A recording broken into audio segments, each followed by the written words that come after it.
Sometimes in the process of fabricating things, and I'm working on the new steering for the Goofy cart, you have to do things to make parts. And one of the things I'm doing is I'm making a new rod for the shifter because the old one is interfering with a new steering box. And one of the things I find very satisfying and enjoyable, as crazy as it may seem, is rethreading or threading rods to fit. Now this has got to be, because of the rod ends that I'm using, this has to be cut to 1/4 threads, not 1/4, which is the common size, or 1/4, which is a fairly common size too, but 1/4. And as things would have it work out, when I went to the hardware store and I bought new nuts to go along with my new rod ends, they had some of the nuts mixed up in the package in the drawer, you know, where they have them set up.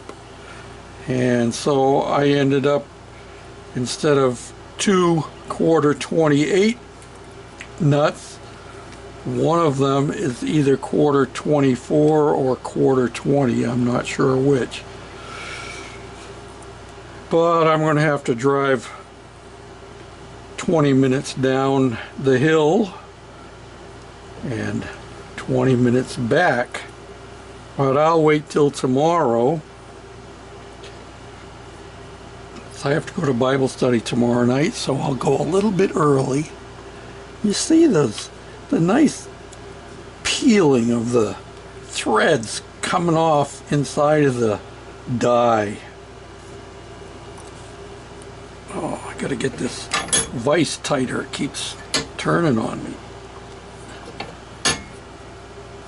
You gotta have your work solid.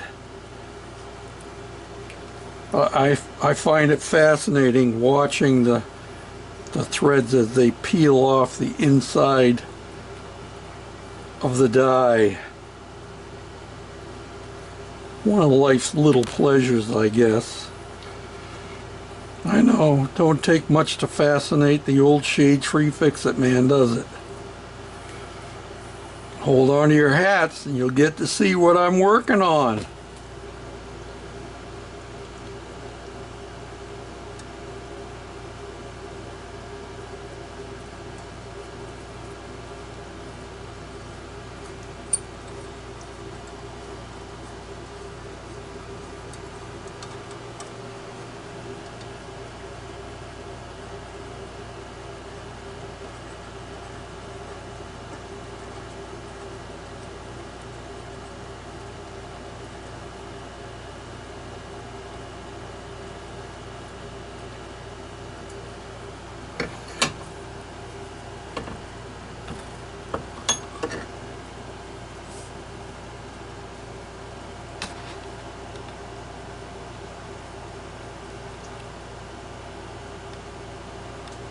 Let's go see how it looks.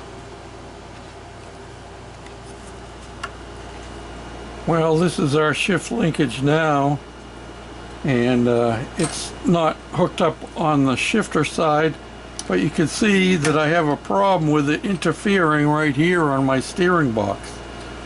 So we're going to eliminate that problem by putting this in and having this swing way over here like this. Let's get her done.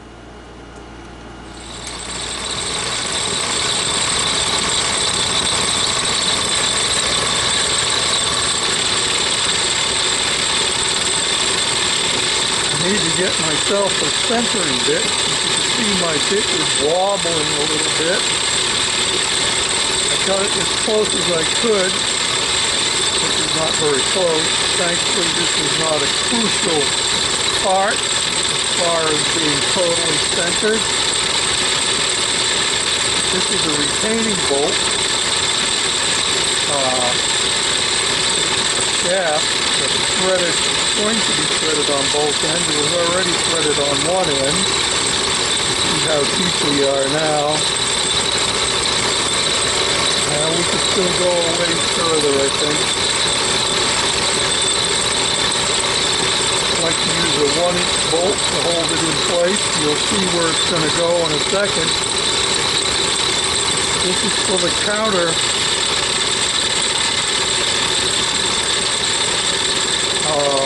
sprocket that I'm adding back in. Originally it had a double sprocket unit that went together. I don't have the other sprocket. I don't know if I broke it at one point or what. The original sprocket pair was held together with a hex shaft. We're replacing the hex shaft with this round shaft which fits nicely inside of the flat on the hex.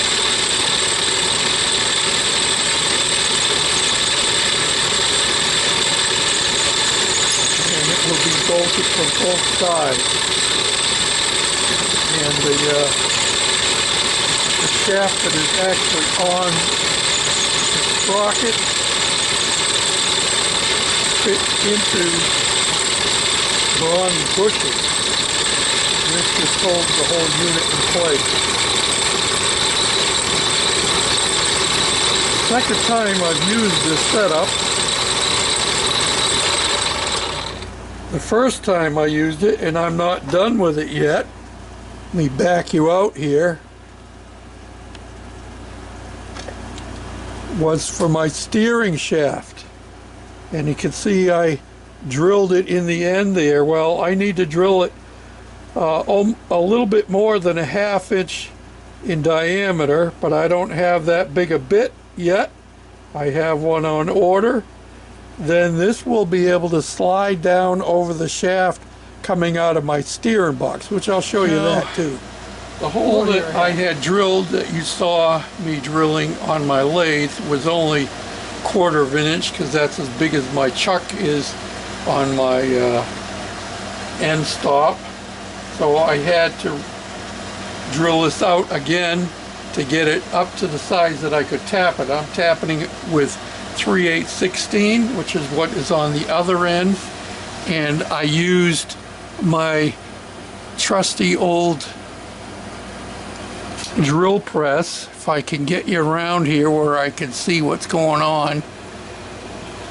It's hard when you have your, there we go. And that uses a 5/16 bit to get it to the size that you need to tap it to 3/8. And there's my press vise. Thankfully it has that little groove in it right there. So hold it around in the middle and hold it vertical. Now I'll get you back over here. Now the thing is, what you got to do is, if you're gonna, you need to know what size bolt you want to put in. And so I know that I'm using 3/8 because that's what's already on the other end. And we have 3/8/16, if I can get you there. See that? And it tells you that the bit has to be a 5/16 bit, which is what I used in my drill press. Good to have those charts. So now I'm tapping this out. Go a couple of turns with a wrench. I started off with a regular tap handle. Tapping it, I use this. This is vintage stuff. It's so old it doesn't have any UPC codes on it. Doesn't even have zip codes on it. That's how old it is. But it's for better threads. It says right on it. Yep. I got a couple of these cans in an auction a while back. But once I get it started and get it going true, and I switch over to my ratchet because it's easier to go back and forth with a ratchet handle.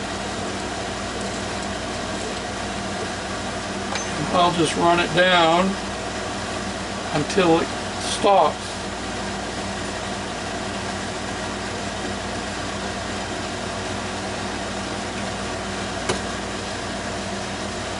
And then we'll be able to thread a bolt right in there. And that's what will hold our sprocket in place, our new auxiliary sprocket. And because we're adding this auxiliary sprocket back, I'm going to have to change the arm on my tensioner, because it's going to come, the way it is now, it's going to come right up against our auxiliary sprocket, and we can't have that. But all these are improvements and changes we keep making to get it so it'll be more reliable. And if you're going to go faster, you got to have it more reliable. And speaking of faster, I have been working on the steering, and I'll take you over and show you what I've got done on that in just a moment. Okay, hold on to your hat. Side of that sprocket, and you can see the hex in there. This is going to slide in there. I've got these washers. They fit just inside of this bushing so that it'll get it to be flush on the other side. That's going to go in like that, and that's going to come out on the other side, and there we are on the outside. And I had a specially bolt here, so I use that out here where you're going to see it, and we have just a smidgen of play in there, which is what we need. And you know, you can't throw stuff away because you never know when you're going to need it. And I needed a spacer that was 1 inch that would fit over the shaft. And look at that. That spacer fit in there perfectly. I'm going to have to take it apart again, clean it, and I'm going to grease it real well before I put it back in. For now, the problem we got is that our idler sprocket is coming right up against the bottom of this sprocket. So I've got to put a longer arm on here. So I'll have to get me another wrench and modify it just like I did that one. So that's where we are with that. Now let me take you around. Hope you don't mind me having the AC running. It has been warm today. It was up to around 90, I think. Now here is the setup for our new steering box. This used to be on here, and in fact this one on here like this, and I cut that off to get rid of that. I may end up reusing this piece here because I'm going to have to make some kind of a collar to support our steering column. Now, I had to make modification down here so that my carrier bearing would work on the output shaft of the steering box. And how I did that, let me see if I can slide this apart. These are shim pieces that you can buy at the hardware store, and they fit pretty snug. A little tiny bit of play on this shaft, but that's not a big deal because this doesn't move a whole lot. And the best part is it slides perfectly inside of my carrier bearing. So that's going to do the major holding of the steering box out here. Now I also need something to hold the steering box itself in place.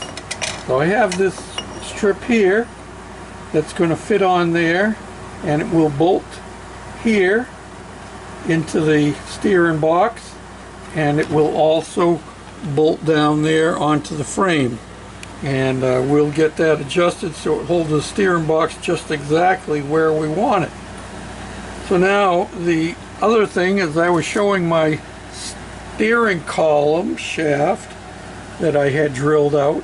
I need to finish drilling it out so it will slide down over that output shaft or input shaft, however you want to call it, input shaft for the steering box. And then I'll need to fabricate something to hold the steering in place, the steering shaft, steering column in place like that. So that's what I'm working on. It takes a while to do these things. Now the other thing is that we have to modify the shift linkage. Well, I modified this part here, and I realized after I got done modifying it, this is actually all new parts, and I thought that I had gotten the same size as what was on here before, but when it's all said and done, this doesn't fit properly in there, although it will work properly and clear because the other shift rod was hitting, so I bent that one. So I've got to redo that because it was bigger, and I bent this one, but I bent it wrong. So maybe I could just straighten this back out, put this back on. I don't know, we'll see. But I've got to finish modifying that as well. So those are some of the things I've been working at, and I haven't even started thinking about what I'm going to do for support for my steering column to hold it up in place, because the small bearing that's in there isn't sufficient to hold the whole shaft. This thing probably weighs 2 or 3 pounds or more, and so we need to take care of those issues. And one more thing I wanted to show you.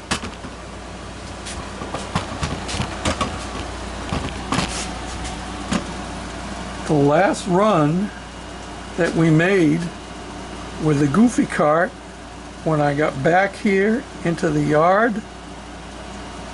where is it? Here it is down here. My spark plug wire. My spark plug wire had come off, so I was only running on one cylinder. I wonder if I could have gone faster if it was running on two, and I noticed when I came back and shut it off that the other head was quite warm.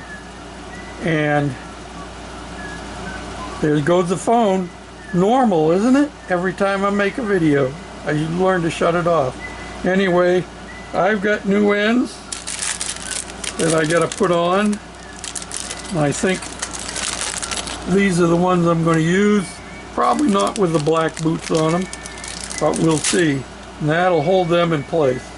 And the more I look at this, and the more I look at the Onan engine, the Onan is far superior to this in every way. It's got adjustable lifters in it. It has full pressure oil system. You can change the timing by adjusting the points. You can, it's just everything about it is far superior to this old Briggs & Stratton. This Briggs & Stratton does okay, but it's kind of noisy, and I'm not sure exactly why that is. We've adjusted the valves, and maybe it's just getting tired. So anyway, till next time, this is George, the Shade Tree Fix-It Man, saying thanks for watching, commenting, subscribing, thumbs up, sharing, all of them good things. And I gotta remind one of the fellows, I didn't get replies from either of the winners from the subscriber giveaway. I finally got a hold of TS Viking. He said that he tried using the email link that I gave and it wouldn't work. So if you're watching this, John, let's see, I'm doing this from memory. Little John from East Tennessee, 5110. I think that was his name. He doesn't have a YouTube channel as far as I can tell. But if you see this, send me an email to stilldaffy2@yahoo.com. That's all lowercase. Stilldaffy2 at lowercase. Stilldaffy2@yahoo.com. Yeah, you thought I was just the Shade Tree Fix-It man, and one of my email addresses is stilldaffy2. Thanks for watching. Bye now.